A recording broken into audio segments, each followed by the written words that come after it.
በአማራ ምድር በአገዛዙ ጦርና በፋኖ ኃይሎች መካከል የሚካሄደው ውጊያ አሁንም ተባብሶ ሲቀጥል በተለይም የብልጽግናው መንግስት በቅርቡ የሰኔ ዘመቻ በሚል ልዩና የፋኖ መሪዎችን ኢላማ ያደረገ ጥቃት በመሰንዘር በአራቱም ማዕዘናት ከባባድ ውጊያዎችን እያደረገ መሆኑ ታውቋል።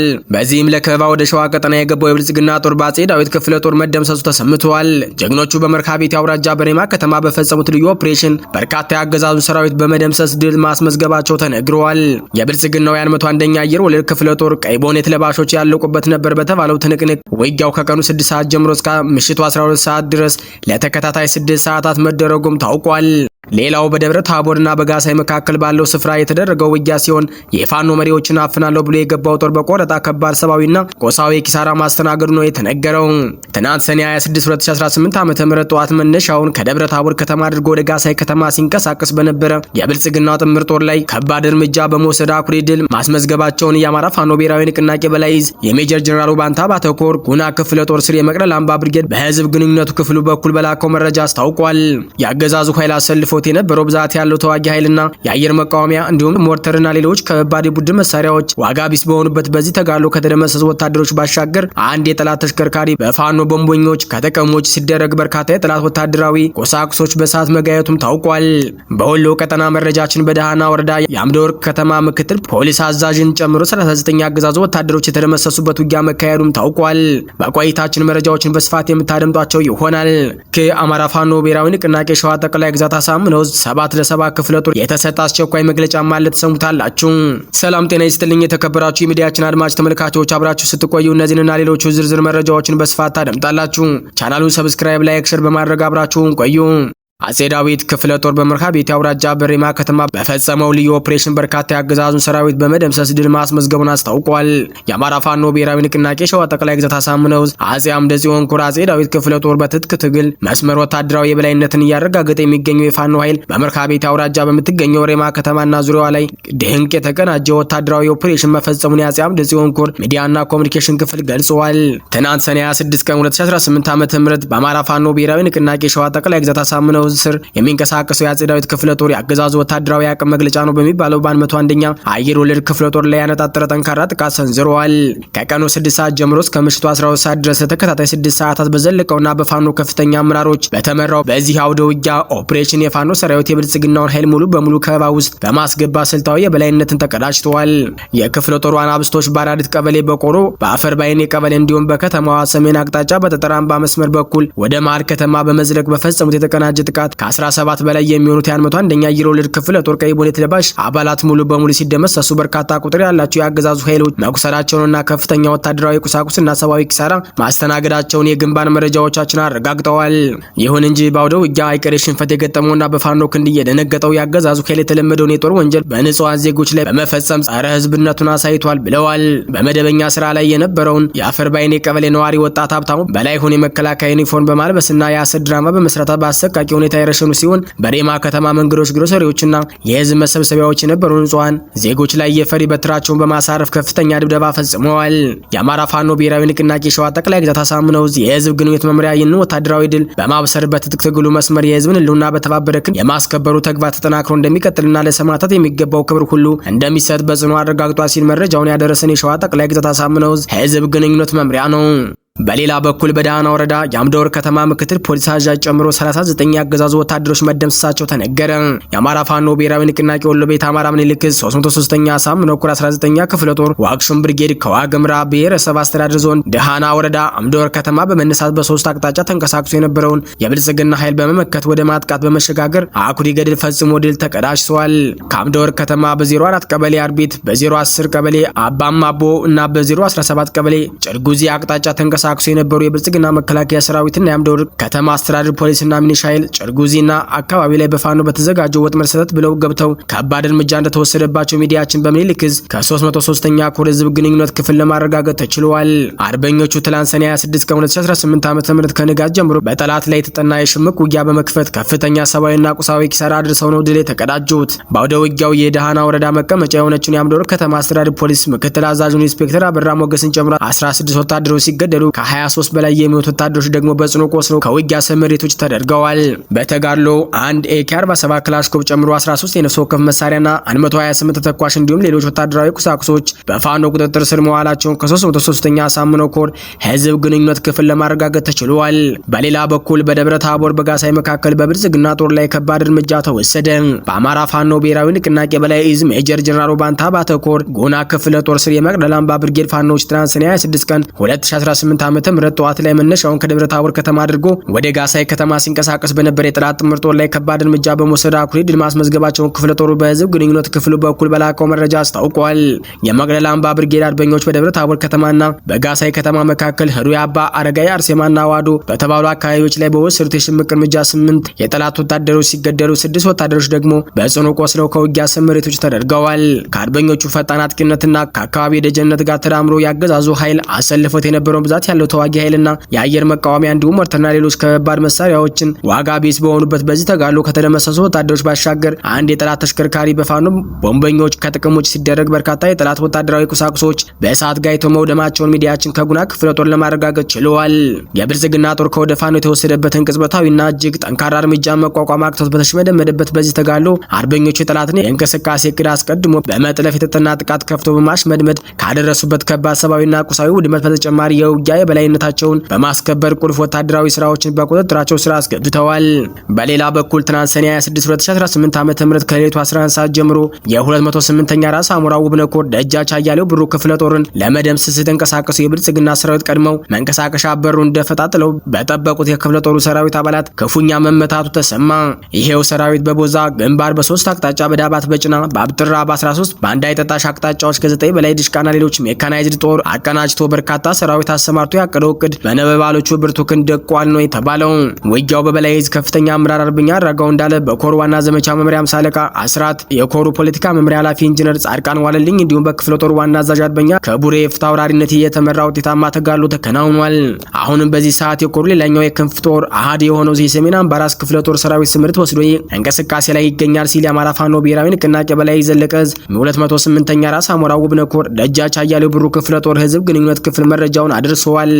ይህ በእንዲህ እንዳለ ነውረኛው የብልጽግና ቡድን ሰራዊት በአማራ ክልል የሃይማኖት አባቶች ላይ ግድያ በመፈጸም የሃይማኖት ግጭት ለመቀስቀስ የሚሰራው ድርጊት ተባብሶ መቀጠሉ ተሰምተዋል። በደንቢያ ወረዳ የጨዋት ቀበሌ ነዋሪ የነበሩ ታላቁ የሃይማኖት አባት ሼድ አብደላህ ሙሐመድ ሰኔ 22 2018 ዓ.ም በመኖሪያ ቤታቸው ውስጥ እንዳሉ በአገዛዙ ኃይሎች መገደላቸው ታውቋል።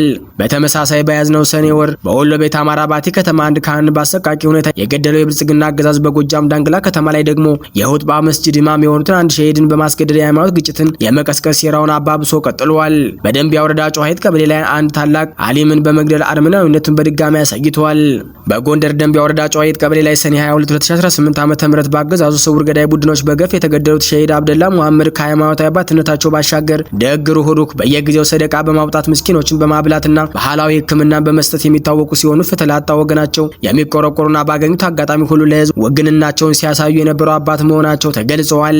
ይህ አይነቱ ድርጊት በተለይም በአማራ ክልል በተለያዩ አካባቢዎች የሃይማኖት አባቶችን በመግደል ህዝቡን እርስ በርስ ለማጋጨትና አንድነት ለመበተን በስውር የታቀደ የጥፋት ተልዕኮ እየተፈጸመ እንደሚገኝ ሚዲያችን ከታማኝ ምንጮች ለማረጋገጥ ችለዋል። በአሰማራው ገዳይ ቡድን በወሎ ቤት አማራ ባቲ ከተማ አንድ ካህን በአሰቃቂ ሁኔታ ሲገደል፣ በጎጃም ዳንግላ ከተማ ላይ ደግሞም የሁጥባ መስጂድ ኢማም የሆኑት አንድ ሸሂድ ያስገደለው የብልጽግና አገዛዝ በሀገሪቱ ለዘመናት የኖረውን የወንድማማችነት እሴት በመናድ በኦርቶዶክስ ተዋሕዶና በእስልምና እምነት ተከታዮች መካከል ግጭት ለመቀስቀስ ከፍተኛ በጀት በመመደብ ገዳይ ስኳድ ቡድን ማሰማራቱ ታውቋል። አገዛዙ ህዝቡ እርስ በርስ በማጋጨት ስልጣኑን ለማራዘም የሃይማኖት አባቶችን ኢላማ ያደረገ አደገኛ የግድያ ሴራ ተግባራዊ እያደረገ ይገኛል። በኢትዮጵያ ለዘመናት በወንድማማችነትና በመከባበር አብሮ የኖረውን ህዝብ በሃይማኖት ሽፋን እርስ በርስ ለማጋጨት የብልጽግናውን አገዛዝ በስውር ያደራጃቸውን ገዳይ ቡድኖች የሃይማኖት አባቶችን በመግደል ላይ መሆናቸው ተጋልጧል። ይህ መሰሪ አካሄድ አገዛዙ የህዝቡን አንድነት ለመበተንና በሀገሪቱ ውስጥ ያልተረጋጋ ሁኔታን በመፍጠር ስልጣኑን ለማቆየት የሚጠቀምበት የመጨረሻ የጥፋት ካርድ መሆኑ ታውቋል። ሰሞኑን በተለያየ የአማራ ክልል አካባቢዎች የተፈጸሙ ግድያዎች የዚህ ሴራ መረብ አካል ናቸው። ሰኔ 17 2018 ዓ.ም በወሎ ቤት አማራ ባቲ ከተማ የጓሃ ጽባ አቡነ ተክለ ሃይማኖት ቤተክርስቲያን አገልጋይ የሆኑት ቀሲስ ፍሬው ሀብታሙ መኖሪያ ቤታቸው ውስጥ እንዳሉ በታጠቁ ኃይሎች ተገድለዋል። በተመሳሳይ በምዕራብ አማራ ጎጃም ቀጠና ዳንግላ ከተማ የወጥማ መስጂድ ኢማም የሆኑ ሸሂድ ሱፊያን መሐመድ ከመስጂድ ወደ ቤታቸው በመመለስ ላይ ያሉ በጥይት ተመተው ህይወታቸው አልፏል። የብልጽግናው አገዛዝ ከዚህ ቀደም በአርሲ በተለያዩ አካባቢዎች እምነትን መሰረት አድርጎ ያደረሰው ግድያ፣ መፈናቀል እንዲሁም በጦርነት ሽፋን በአብያተ ክርስቲያናትና በመስጂዶች ላይ ያደረሰው ውድመት ለዚህ የጥፋት የማጥፋት ተልዕኮ ማሳያም ናቸው። አገዛዙ ፍትህ የጠየቁ የንጹሃንን በማሰርና የሃይማኖት ተቋማትን በማዳከም በእምነት አባቶች ላይ የሚደርሰው ጥቃት በቸልታ በማለፍ ለጥፋቱ አጋር መሆኑን በተግባር እያረጋገጠ ይገኛል። አገዛዙ የሃይማኖት ግጭትን እንደ መሳሪያ በመጠቀም ህዝቡን ለማሰቃየትና ለመከፋፈል እያደረገ ባለው እንቅስቃሴ ጥቃቱ በአሁኑ ወቅት የሃይማኖት አባቶችን ኢላማ በማድረግ ተባብሶ መቀጠሉን በማረጋገጥ ተችሏል። ከእንደዚህ አይነቱ የብልጽግና ሴራ ህዝቡ በንቃት ተደራጅቶ ራሱን እምነቱንና የሀገሪቱን የዘመናት የወንድማማችነት እሴት ሊጠብቅ እንደሚገባ የሃይማኖት አባቶች ጥሪ አቅርበዋል። በተደራጀ የጥፋት ኃይሎች እየተፈጸመ ያለው ይህ የጭካኔ ተግባር የኦርቶዶክስ ተዋሕዶና የእስልምና እምነት ተከታዮችን እርስ በርስ ለማጋጨት የታለመ በመሆኑ ህዝቡ የጥፋት ሴራውን በመረዳትን አንድነቱን አጠናክሮ እንዲቀጥል ነው የሃይማኖት አባቶች ያሳሰቡት። መረጃችን ሲቀጥል የአማራ ፋኖ ብሔራዊ ንቅናቄ ሸዋ ጠቅላይ ግዛት አሳምነው የ7 ለ7 ክፍለ ጦር የተሰጠ አስቸኳይ መግለጫ። የአማራ ፋኖ ብሔራዊ ንቅናቄ ሸዋ ጠቅላይ ግዛት አሳምነው 7 ለ7 ክፍለ ጦር በኤፍራታና ግድም ወረዳ አጣዬ ከተማ ነዋሪ የሆኑትን የአማራ ህዝብ ህልውና አደጋ ላይ ለመጣ ታሪካዊ ማንነት ለማስለወጥ የሚሸርቡ ሴራዎች ከቀን ወደ ቀን እየተባባሱ መምጣታቸውን ክፍለ ጦሩ በቅርብ እየተከታተለ ይገኛል። በሽመልስ አብዲሳ የሚመራው በአማራ ክልል የኦሮሞ ልዩ ዞን በኦነግ ሸኔ ስም መዋቅራዊ በሆነ መንገድ አጣዬ ኤፌሶን ከተማን ለ13 ጊዜ አቃጥሎ ለቁጥር የሚከብዱ የአማራ ተወላጆችን በግፍ ጨፍጭፎ ሙሉ ንብረት አውድሞ የቁም እንስሳቶችን ዘርፎ መሸሽ የማይችሉትንና አቅመ ደካሞችን ከነ ህይወታቸው ባዶ ቤት ውስጥ አቃጥሎ በዓለም ላይ ያልተሰራ ግፍ የተፈጸመባት አጣዬ ኤፌሶን ከተማ ይሄው ኃይለ ድጋሚ ለአደገኛ የዘር ፍጅትና ወረራ እየተዘጋጀ ባለበት ሁኔታ የአጣዬ ከተማ እያስተዳደሩ ያሉ ወዳም አማራ ካድሬዎች አብይ አህመድ የአማራን ህዝብ ለማፈናቀል ለማጥፋት የሚጠቀምበትን የኮሪደር ልማት ሰበብ የኦሮሚያን ባንዲራ በአስፋልት ዳር በመቀባት ነዋሪውን እያለማመዱት ይገኛሉ። የአብይ አህመድ ብልጽግና መራሹ ስርዓት በመጀመሪያ አጣዬ ከተማና አካባቢዋን በኃይል በማውደም ቀጥሎም ለብልጽግና ስርዓት ታማኝ የሆኑትን ለነሱ የሚታዘዙ የአማራ ተወላጆችን በይስሙላ የአመራርነት ቦታዎች ላይ አስቀምጠዋል። በአሁኑ ወቅት ደግሞ የአካባቢውን ህዝብ በማንገላታት በማስፈራራትና በማፈናቀል የኦሮሚያ ባንዲራ ብቻ የሚውለበለብበት ልዩ ኮሪደር ለመፍጠር ሌሊትና ቀን እየተሰራ መሆኑ የሚታወቅ ሀቅ ነው። ስለሆነም የሸዋ ጠቅላይ ግዛት አሳምነው 7 ለ7 ክፍለ ጦር የሚከተሉትን ጥብቅ መመሪያዎችና ወታደራዊ ውሳኔዎችን አስተላልፈዋል። አንደኛ፣ ለአጣዬ ከተማና አካባቢ የብልጽግና አመራሮች የተሰጠ የመጨረሻ ማስጠንቀቂያ። ይህንን የታሪካዊ ስፍራዎችን የማስለወጥና የማይነት ቅያሬ ሴራ በአስቸኳይ የማያስቆም ማንኛውም የአጣዬ ከተማና አካባቢ የብልጽግናው አመራር በታሪክና በህዝብ ፊት ተጠያቂ መሆን ማቆሚያ የለውም። ይህንን ጸረ አማራ ድርጊት የማታቆሙ ከሆነ ክፍለ ጦራችን የብልጽግናው ወንበር አስጠባቂ የጥፋት ኃይሎች ላይ የሚወስደውን አይነት እጅግ የጠነከረና የማያወላውል ወታደራዊ እርምጃ በእናንተም ላይ ለመውሰድ የሚገደድ መሆኑን በጥብቅ እናሳስባለን። ሁለተኛ፣ ለአካባቢ የፖሊስና ሚሊሻ አባላት የተሰጠ ጥሪ። በየቀጠናው የምትገኙ የብልጽግና የፖሊስና የሚሊሻ አባላት ሆይ የአብይ አህመድ መንግስትና የክልሉ አስተዳደር እናንተን ከመከላከያ ጋር ግንባር ድረስ ማገዶ ሊያደርጋችሁ ግልጽና ቀጭን ትእዛዝ አውርደዋል። ይህንን የአማራን ህዝብ ለማጥፋትና እናንተን ለመጨረስ የወረደውን የጥፋት ትእዛዝ ተቀብሎ የሚሄድ አንድም ኃይል ሊኖር አይገባም። የወገኖቻችሁን ደም ለሚያፈስና እናንተን ለሚማግድ የጥፋት ስርዓት ከመታዘዝ መሳሪያችሁን ይዛችሁ በአስቸኳይ ወደ ወገኖቻችሁ ወደ ጀግናው የአማራ ፋኖ እንድትቀላቀሉ ወታደራዊ ጥሪያችንን እናስተላልፋለን። ሶስተኛ፣ የአጣዬ ኤፌሶን እና ለአካባቢው ቆራጥ ወጣት የተላለፈ ጥሪ። አጣዬ የጽናትና የጀግነት ምድር ናት። ዛሬ በማንነታችን ላይ ያንዣበበውና ታሪካዊቷን ከተማችን ህዝባችን ሊያጠፋ የቆረጠው የአብይ አህመድ የብልጽግና መራሹ ስርዓት ከምንጊዜም በላይ ከባድ የህልውና አደጋ ደቅኖበታል። ይህ የመጣው ጠላት ዝም ብሎ የሚያልፍ ሳይሆን ማንነታችንን ሊያጠፋና የወደፊት ተስፋችንን ሙሉ በሙሉ ሊበላና ሊያጠፋ ነው። ይህንን አውዳሚ ኃይል በትዕግስት መመልከት ራስን ለባርነት አሳልፎ መስጠት ነው። ያንዣበበው አደጋ መመከት ማስቆም የሚቻለው በአንድነት ስንቆም ብቻ ነው። ወጣትነት ጉልበት ነው፣ የለውጥ ኃይል ነው። ይህንን ጉልበት ወገንን ከጥፋት ለማዳን መዋል የዛሬው ትውልድ የማይታለፍ የታሪክ አደራ ነው። ስለሆነም ያጣዬ ወጣት የሚከተሉትን ተግባራት በአስቸኳይ እንዲያከናውን በክፍለ ጦራችን ስም ጥሪ እናቀርባለን። በአስቸኳይ በየአካባቢው በጥብቅ መደራጀት የተደራጀ ኃይል የማይበገር ነውና ከፋኖ ጋር መሰለፍ፣ በግንባርም ሆነ በደጀንነት ከፋኖ ጎን በጽናት መቆም። ማሸነፍ የሚቻለው እጅ ለእጅ ተያይዞ በመሰለፍ ብቻ ነው። የነገን ተስፋ ማረጋገጥ ዛሬ የምንከፍለው መስዋዕትነት የነገውን ነጻነታችንን፣ ሰላማችንን የሚያረጋግጥ ብቸኛ መንገድ ነው። በመጨረሻም በኤፍራታ ግድም ወረዳ አጣዬ ዙሪያ የምትገኙ ከሊቅ እስከ ደቂቅ በውጭም በውስጥም የምትኖሩ የአማራውያን ታሪክ በአንተ ትከሻ ላይ ወድቋል። ዝምታህ ጠላትን ያበረታል፣ መነሳት ግን ህዝብን ይታደጋል። አሁኑኑ ተደራጅ፣ ከፋኖ ወንድሞች ጎን ቁም። ይህንን ሊበላህና ሊያጠፋ የመጣውን የአብይ አህመድን ስርዓት በጋራ መክተን እናስቁመው ሲል ክፍለ ጦሩ መግለጫውን ቋጭተዋል። የተከበራችሁ ውድ አድማጭ ተመልካቾቻችን የዕለቱ አበይት ዜናዎች እስካሁኖቹ ነበሩ። በሌላ የዜና ሰዓት እስከምንገናኝ ጤና ይስጥልኝ።